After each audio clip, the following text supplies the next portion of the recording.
प्रश्नावली 2.2 में पहला क्वेश्चन कह रहा है निम्न द्विघात बहुपदों के शून्य ज्ञात कीजिए और शून्यकों तथा गुणांकों के बीच के संबंध की सत्यता की जांच कीजिए। यानी कि इसके पहले हम लोग पहला दूसरा तीसरा पढ़ चुके हैं। ये 4 नंबर क्वेश्चन में दिया है 4u² प्लस 8u। इसमें क्या करने हैं तो इसके मूल पता करना है। मूल पता करने के लिए क्या करना होगा, इसका गुणनखंड करना होगा। गुणनखंड जब इसका करेंगे आप, यहां हम लोग 4u² plus 8u equal to लिख लेंगे 0। इन दोनों में कॉमन क्या हो रहा है, 4u कॉमन हो रहा है। क्या बचेगा बाबू, यहां u प्लस 2 बचेगा इक्वल टू 0। एक बार आप 4u के साथ हल कर लीजिए और एक बार u प्लस 2 के साथ 0 को लेके हल कर लेंगे। आप लिखेंगे 4u equal to 0, u equal to 0/4, यानी u का मान क्या आ गया, यहां 0 आ जाएगा। दूसरे को हल करेंगे u plus 2 equal to 0, u equal to 0 minus 2, यानी यहां u का मान क्या आ जाएगा, तो माइनस का 2 आ जाएगा। अब हम लोग इसकी जांच करेंगे। यहां लिखते हैं जांच, और जांच में एक बार क्या लिखेंगे, पहले मूलों का योगफल और एक बार लगाएंगे मूलों का गुणनफल। लिखेंगे अब यहां पे हम लोग मूलों का योगफल क्या होता है, माइनस b/a होता है। मूल क्या है यहाँ पे, तो एक 0 है और एक क्या है, तो माइनस का 2 है। फार्मूला b का मान क्या है, यार a का मान है और ये b का मान है। फार्मूले में 8 और अपान में a के मान की जगह पर 4 लिखेंगे। यहां ये हल होगा तो 0 माइनस 2, अब 4 से 8 कट जाएगा, -2, इधर भी -2 हो गया और इधर भी -2। यानी जो हम लोग गुणनखंड किए हुए हैं, जो मूल पता किए हैं कि एक 0 है और एक -2 है, उसको योगफल नियम पर क्या मिला, सही मिला। अब हम लोग क्या करेंगे, इसके गुणनफल से चेक करेंगे। तो एक बार लिखेंगे आप मूलों का गुणनफल, तो ये फार्मूला क्या होता है, c/a होता है।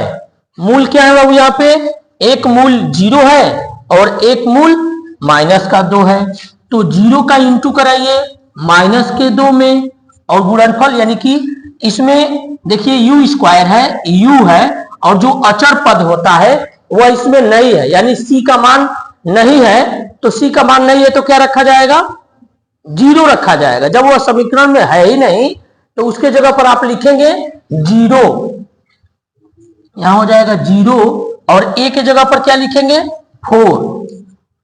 0 में -2 से इंटू होगा तो ये हो जाएगा 0, और 0 में 4 से डिवाइड होगा तो ये भी हो जाएगा 0। यानी कि मूल के गुणनफल पर जो c/a पर चेक किया गया तो दोनों तरफ यहां क्या मिल रहा है, 0 मिल रहा है। इसका मतलब क्या हुआ कि आपका जो गुणनखंड किए हैं, जो मूल पता किए हैं, दोनों मूल क्या है, सही है। क्वेश्चन दे रहा है t² - 15, इसको हम लोग हल करेंगे। लिखेंगे t² - 15 equal to 0। t equal to क्या हो जाएगा, 15 जाएगा 0 के साइड में, प्लस हो जाएगा t² का मान, यानी कि t बराबर क्या हो जाएगा, तब रूट में 15 हो जाएगा। यानी यह जो आंसर आएगा एक माइनस के साथ आएगा और एक प्लस के साथ आएगा। तो मूल क्या हो गए इसके, तो एक हो गया, आप लिख सकते हैं रूट में 15, और एक हो जाएगा रूट में प्लस का 15।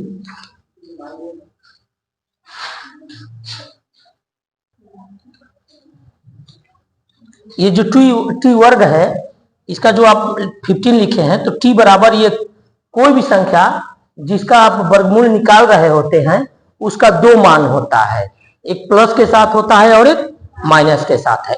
इस बात को आप समझ लीजिए। जैसे आप 4 का स्क्वायर रूट लगा रहे हैं तो क्या होगा, इसका ये होगा प्लस माइनस का 2, यानी कि -2 का -2 में इंटू करेंगे तब भी आपको प्लस मिलेगा ना, और +2 का +2 में करेंगे तब भी प्लस ये 4 ही मिलेगा। तो इस तरह से किसी भी संख्या का जब वर्गमूल निकालेंगे तो उसका जो मान आएगा एक प्लस के साथ आता है और एक माइनस के साथ आता है। इस तरह से इस टी का जो मान है, यानी एक मूल क्या हो गया बाबू, माइनस का करड़ी में 15 और एक का करड़ी में 15 हो गया। अब हम लोग करेंगे इसका जांच, लिखेंगे जांच। क्या होगा, मूलों का योगफल। क्या होता है मूलों का योगफल, -b/a होता है। और मूल क्या है बाबू यहाँ पे, माइनस का करड़ी में 15 प्लस करड़ी में 15, और b का मान इसमें है क्या, ये टी स्क्वायर है, यानी कि यहां पर जो मान है 1 वह a का मान है, और जो अचर पद है वह c का मान है, और t तो है नहीं, यानी b का मान इसमें नहीं दिया है। तो b के जगह पर क्या लिखेंगे हम लोग, 0 लिखेंगे, और a के जगह पर क्या लिखेंगे 1, क्योंकि टी स्क्वायर के पास कोई अंक नहीं है ना, तो क्या छुपा हुआ है वहां पे 1। अब इसको जब आप हल करेंगे तो एक संख्या वही चीज प्लस में है और एक वही संख्या माइनस में है, यानी यह इसको क्या कर देगा, काट देगा, घटा देगा, तो यहाँ 0 हो जाएगा, और 0 में 1 से डिवाइड करेंगे तो ये भी 0 ही आ जाएगा। अब हम लोग चलेंगे मूलों का गुणनफल, लिखेंगे मूलों का गुणनफल। क्या होता है मूलों का गुणनफल में, वह होता है C/A। मूलों का गुणनफल तो यहां गुणा करा लिया जाए। क्या है, करड़ी में 15 माइनस का है और दूसरे में करड़ी में 15 है, मूलों का गुणनफल। और यहां पर C का मान क्या है, C का मान देखिए माइनस का वही 15 है, और A का मान क्या है यहाँ पे 1 है।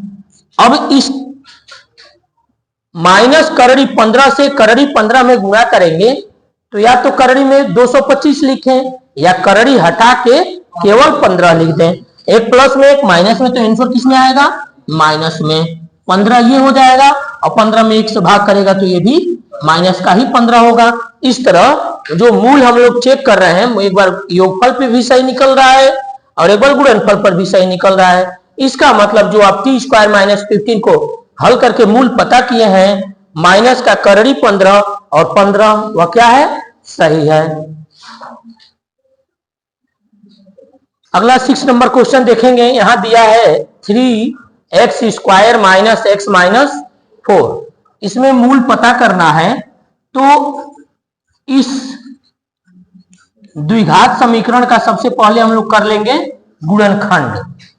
तो 3 का 4 में करेंगे, 4 तिहाई 12। देखिए यहाँ माइनस का है, माइनस का 12 आ रहा है, यानी इसको हम लोग कहां तोड़ेंगे, 4 और 3 में, ताकि 4 में से 3 घट जाए तो 1 बचे, और 4 में 3 का गुणा करें तो 12 आ जाए। तो इस तरह से हम लोग इसको तोड़ेंगे। इसके पहले जो सवाल बताया गया था उसमें यह बताया गया था कि जब अंक प्लस और माइनस में टूटेगा तो जो चिन्ह यहां होगा वो बड़े के साथ चला जाएगा। तो 4 और 3 में 4 बड़ा है, यानी यह चिन्ह किसके साथ जाएगा बाबू, 4 के साथ। 4x अब प्लस का 3x, एक को माइनस किया गया एक को प्लस किया गया, ताकि गुणा करें तो जैसे उसका माइनस में आ रहा है इसका भी माइनस में आ जाए, और माइनस प्लस रहेगा तभी तो घटेगा ना, और घट करके क्या मिल जाएगा हम लोग को, x मिल जाएगा। -4 = 0। अब इस सवाल को हल करिए। इन दोनों को एक साथ रखिए, इन दोनों को एक साथ, इसमें क्या कॉमन बन रहा है, x कॉमन हो रहा है। आप लिखेंगे यहां 3x माइनस 4, x निकल गया है तो यहां क्या बचेगा, 4 बचेगा।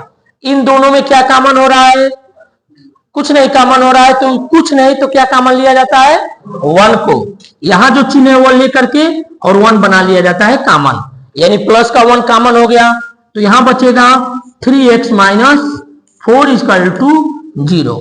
प्लस 1 के कॉमन लेने से इस संख्या के चिन्ह और मान में कोई बदलाव नहीं होता है। अगर यही माइनस रहता तो अंक तो नहीं बदलता, लेकिन उसके चिन्ह बदल जाते।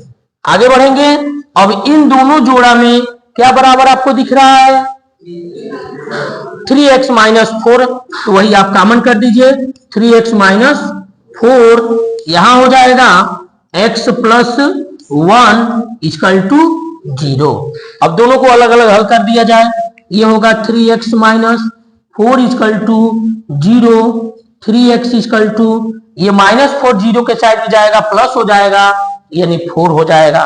फिर आप लिखेंगे x इक्वल टू, तो 4/3, एक इसके मूल क्या हो गए, 4/3 आया। दूसरे को हल करेंगे, x प्लस 1 इक्वल टू 0, तो x इक्वल टू 0 के साइड में जाएगा, इधर प्लस है उधर जाके माइनस कर देगा, यानी x का मान क्या आ जाएगा, तो माइनस का 1 आ जाएगा। अब इन दोनों मूलों को इसकी जांच कर ले चलिए कि देखें इसका मूल जो हम लोग लगाए हैं वह सही है कि नहीं। तो जांच में लिखेंगे, सबसे पहले एक बार लगाएंगे आप मूलों का योगफल, फार्मूला लेंगे, क्या फार्मूला है, तो माइनस b/a।